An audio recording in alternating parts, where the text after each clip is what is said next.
So, what is going on, guys? This is Ryan here. And this is other Ryan here. Hey everyone, Razbevsky here. What's going on, guys? Dawkbro here. And welcome back to another episode of Theory Thursday, and this is going to be episode 7. And this one we're going to actually be dedicating towards the Pink Man and the Purple Man. Now, as a Five Nights at Freddy's community, there's been a lot of confusion over the Pink Man and Purple Man, and a lot of people like to believe different things in relation to this. So, we thought it'd be really nice to spend one of the Theory Thursdays talking about this and sharing our opinions with you guys. So, the first section is going to be talking about, of course, if the pink guy and the purple guy are the same character or a different kind of person. Yes, now there is a huge debate, going on right now, that the purple guy is just the pink guy. They're both the same guys. I think they're saying that the pink guy is just a younger version of the purple guy. But I think, like Razbowski said in a previous podcast, why would he change the pigments of the face as well? Yeah. I understand I understand like the uniform might be different, but the actual skin color is purple as well. And interestingly enough, purple actually represents I think it represents royalty. And mourning and authority, apparently. Yeah. So very interesting. Yeah. The purple color was used a lot in kind of king's clothing, and hundreds of years back, purple was the color that signified royalty, and there was loads of different variations of purple and its quantity, but it always was in relation to kind of like a royal family or something definitely higher up in the hierarchy. Yeah, 'cause I think it was Doc. You had a video on it, did you not? Where you talking about the significance of purple and where the background of it all and that came from, didn't you? I thought for a while, I was kind of on the fence about whether there were two different people, because when I started doing theory videos and stuff, that it was around about the time that people were discussing whether the pink guy was different from the purple guy. I always originally thought that they were just the same person. I was like, why are there going to be two different murderers in it? It just complicates things, it convolutes it all, but looking at it more and more, they serve two different functions almost. You've got the pink guy clearly kills somebody. The first child we see in the mini games to die is at the hands of the pink guy. Then we see the purple guy, but he doesn't really do a great deal, if you know what I mean. And then the next time we see loads of dead children, the pink guy is standing with a cheesy smile on his face in the Foxy mini game. So it's Scott's kind of setting himself up that these two people, because pink and purple are fairly close colours as opposed to maybe a purple and a yellow, they're very similar, so it kind of shows that maybe they're working on the same team, but they're far enough apart that they could be two different people, is the thinking I'm going with at the moment. That sounds very, very reasonable, yeah. I think that point is actually a very good one to make, yeah. There seems to be a key split between the two characters. I've noticed, like Raz said, you only see Pink Man killing the children. That's the only time we see Pink Man. Yeah. Is every time we see him, you see the dead children. But with Purple Man, Purple Man's never associated with the children's in the mini games, the dead children. You always see him with the animatronics and actually not the children. And it just seems like Scott's trying to do that on purpose, to just give them two different traits. Absolutely, yeah, and I think as well the way they look. I think the pink and purple thing was a great point to raise from Raz. That was always a concern of mine, because the colours are very similar, so it definitely shows they may be kind of connected in some form or manner. But one of the most important things I think we should recognise is that they're two completely separate builds of people, aren't they? The purple guy is very slim, and the pink guy's a little bit more stockier, so there's a clear difference in the way Scott's chose to model them, and we know Scott doesn't generally do things by accident. So I think if he would have considered these guys being maybe the same person, he would have probably made these guys look very similar, even in the pink and purple form. So that, for me, kind of hints towards enough evidence that the pink guy must be a separate person. And I suppose also the mannerisms of these two guys, as you said as well, it's kind of like picking up on all the points that have been raised, really, because it all seems to relate to one another. Their actions are always intertwined, I would say. I mean, it's always in relation to Freddy Fazbear's Pizza, and I think almost like the order of how we see these death minigames can also represent something, because we see the pink guy, what is speculated to be in the first establishment where there's just Freddy, isn't there?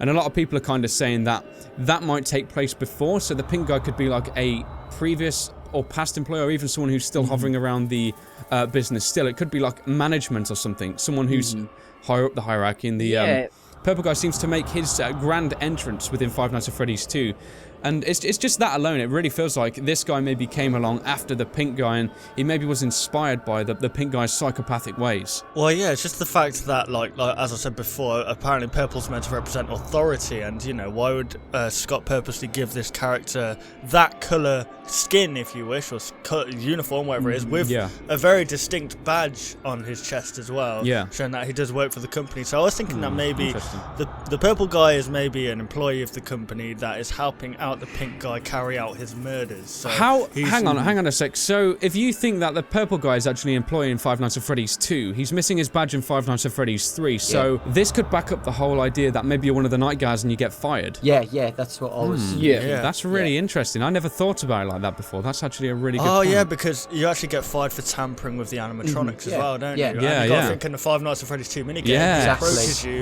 with the crank as well. Very interesting. Maybe... Who is it that gets fired? It's Fritz Smith, isn't it? Yeah. So maybe that, who knows, that could possibly be the identity of the You've got to ask the same question. I mean, like, who gets fired in Five Nights at Freddy's 1? Yeah, because Mike gets fired as well. So that's where it becomes a little bit interesting. It almost makes you think that maybe this Fritz Smith character was kind of hovering around the establishment or something, and maybe when Mike got actually fired, he could have came on, the establishment might close down again, because there was a lot of complaints on the walls about the dead children, so... it's interesting. I made a theory video a long time ago for Five Nights at Freddy's 2, and you remember the first phone call, how it says you're the second person to work here. The other employee was sent to day shift, but he talks about an employee being fired or is not available anymore. So I feel like that could be him, possibly, that he's got fired. Do you know what I mean? Yeah. Well, the way that it works, because it could all fit hand in hand here, because as you say, he doesn't have the badge in Five Nights at Freddy's 3. We see a picture with him in the with a hand crank, and he obviously uses that hand crank to take apart Springtrap. Well, he can use it to get inside Springtrap, so he knows how to operate it really, really quickly, and as we see in Five Nights at Freddy's 3, he knows how to dismantle them all in a fairly quick and efficient fashion. Plus, if he does, we are using him in the custom night to change the AI of the animatronics, even though it's just a custom night sort of thing for fun. Then you would have to have some sort of pretty decent knowledge. If I went up to a robot, I would know how to. If they give me a hand crank and said, just pop that there, Raz, twist it, and you can pop yourself inside, I could do that, but I wouldn't be able to reprogram an animatronic to go crazy.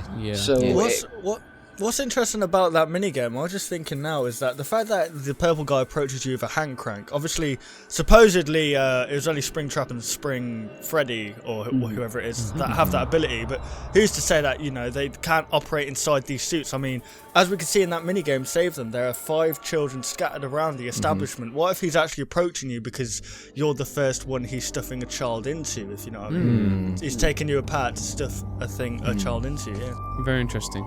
So the second section of this is something that is actually quite debatable amongst us four, and more particularly Lewis, or Dawkins Games, believes an entirely different thing towards what we're about to say, and that is if the Purple Man is good or bad. So we're going to let Dawko take the lead on this one firstly, because he has a difference of opinion to us three. So yeah, the reason why I think Purple Man could have an innocent side to him is because you never see Purple Man associated with the murders specifically. You always see him near the animatronics trying to do something with them, and there's actually a different side to that. People think, like I think Raz said before, he's taking them apart to hide evidence of the children being stuffed into the animatronics, but people are saying there's a different trait to that maybe Purple Man's trying to get rid of the spirits inside the animatronics. Maybe he's thinking, oh my god, these are alive because someone's killed them and now they're possessing the animatronics. What if I try and take them apart and it will try and sort things out for them, you know? Okay. And it was a consequence for him because obviously the spirits got out and then he got stuffed into Springtrap. And the reason as well I think he could have an innocent trait to him is because the update what Scott did in Five Nights at Freddy's 3, where you hear his voice and people think he's saying help me, you know, like help me, I'm stuck in here, I can't get out. And and the fact as well that when Purple Man gets shoved into Springtrap, the spirits are still out there, you know, it's not finished, there's unfinished business. But you guys can solve that because you guys have got another theory about that. But as well as that, people are going to say, but why would they go after Purple Man? The animatronics go after all the Night Guards. It's not just Purple Man who's being chased by these animatronics. It's every single Night Guard who we've been in Five Nights at Freddy's. Okay. Interesting, yeah, and I suppose that also kind of backs up the idea that there may be two different people with the Pink Man, because when he's associated with the Foxy animatronic, that thing is set to kill, pretty much, isn't it? Yeah. It definitely goes straight in, and now I suppose that was an interesting perspective on things. It does make you think about the alternatives of the Purple Man, but each of us now have got the idea that he may be the bad one, so this is something for you guys to think about. Well, I think the main thing that kind of backs up, I don't know, the fact that he might be a bad guy is his facial expressions when he's tearing the animatronics apart. Yeah. It's like very evil. He's doing that for a reason, and he's purposely doing that. It's not like he's got a kind of sad open face with worries, lines going out. It's just like he's really angry going towards the animatronics and dismembering them. And when he actually goes into the Springtrap suit, you can see him with huge eyebrows just running into the suit. But I don't know. And he laughs, doesn't he? Hysterically. He does, like he laughs. Yeah. But then again, I suppose the alternative you have to think is that maybe after he freed these spirits or something, because like Lewis said, they always come for the Night Guard, maybe they were coming for him, and he could have been kind of, well, you never know what his thought process was this far after. He may have freed them and then realised, oh god, maybe this was a bad idea. Yeah. So he hides in this suit, he knows the kids might be scared of this, so he's laughing, and then the inevitable happens and he becomes Springtrap.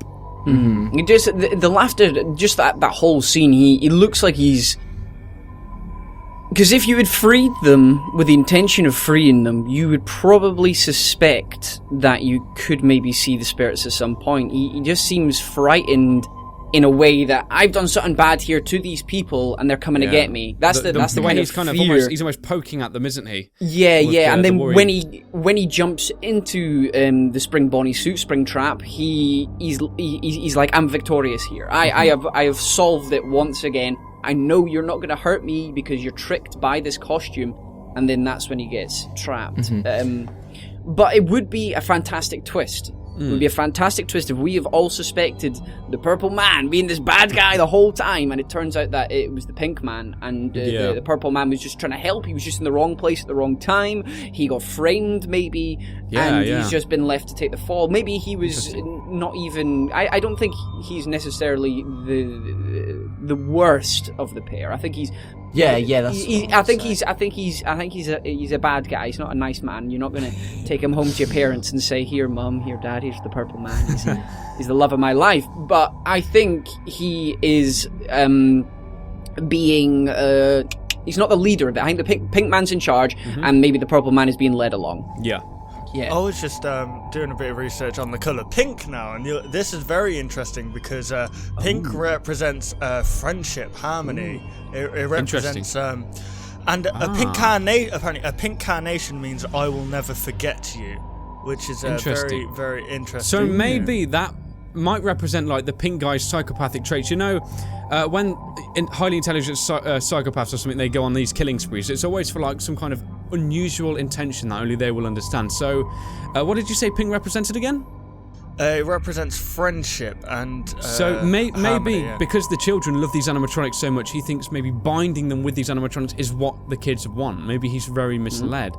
That could mean that the pink guy is a different one, and then the purple guy is out to free these animatronics once and for all after the pink guys. This crazy psychopath has misled these children into the back room, stuffed them, and now he's finally setting their souls free. But the kids know no different, because of course we can see that the puppet in Five Nights at Freddy's 2 is still controlling these guys in Five Nights at Freddy's 1, and this could mean that maybe he is still telling these children within the suits that this is the bad guy and all of the night guards should perish. So there we have it, guys. That was once again another Theory Thursday for you all. We really hope you did enjoy it, and this one was talking about the Pink Man and the Purple Man, or if they could be the same one. But remember, guys, this was all debatable stuff. We're not confirming any of this to be set in stone. You guys are entitled to your opinions, of course, as of all of us are, and we all differ at the same time, so that should show you that this topic is very debatable, and we're not really believing anything. We all have our opinions, but we're not setting those in stone, as I've said before, and we're not blotting out everything else and everyone else's opinions. opinions, because everyone's opinions on this matter are really interesting, and it could be one of the most important things in Five Nights at Freddy's. So there we have it, guys. We hope you did enjoy the video. Be sure to comment down below what you did think. And if you guys did enjoy this video, why not leave a like rating down below? And if you're new to any of our channels, why not subscribe? So thank you very much for watching the video, guys, and we'll of course see you on the next one. Goodbye, everybody. See you later. Goodbye, guys.